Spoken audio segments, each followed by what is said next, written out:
Well, here we are at the end of 2017. On my mind was the fact that 2017 contained two pretty significant anniversaries. One was the 500th year since Martin Luther posted his 95 propositions about Christian theology on a church door in Wittenberg. And the second one was 100 years from A, the first Russian Revolution, where the Tsar abdicated and the Tsarist imperial system collapsed, and then B, the November Revolution of Lenin and the Bolsheviks. So, question to everybody, what will be remembered about 2017? And I have sort of two thoughts. One is not much, and the second is kind of a year of transition. Most dramatically for us here in the United States was the first year of the presidency of Donald Trump. An interesting man, and a year which in our politics and our culture was dominated by a lot of emotions of anger, of polarization, of division, of fear actually underneath on both sides. And with sort of a sense of decay of people of common sense, questioning where did our sort of commitment to each other go to. But if it were a year of transition, what's coming up in 2018? I think some of the trends in 2017, which are noticeable and not reassuring, is one, the emergence of hard government. Xi Jinping putting himself forward in China as really the heir of the emperors, with Xi Jinping thought enshrined in the Constitution, along with that of Mao Zedong.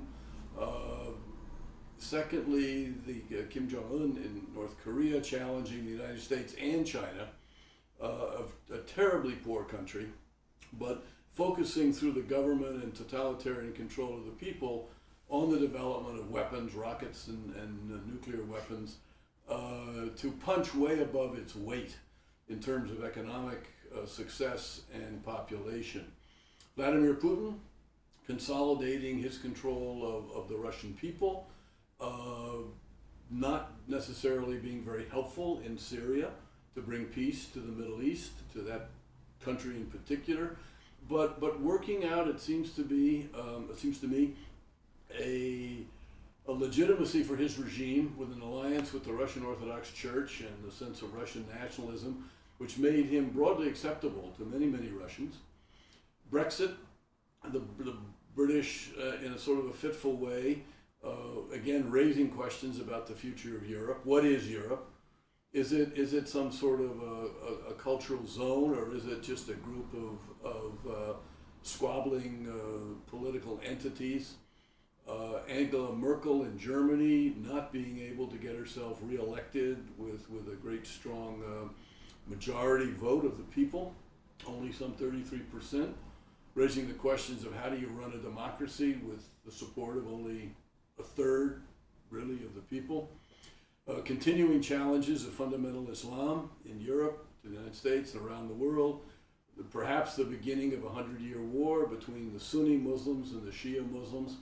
In other words, many, many causes of concern. Economies not really recovering after 10 years from the crisis of 2008. So what does the Co-Roundtable have to say about all this? Well, we have focused on four areas of, if you will, responsible behavior with a concern for other people, for the future of the planet, of our families, of our communities, of our customers, our employees, of citizens. We focused in on principles for business. We focused in on ethical principles for government.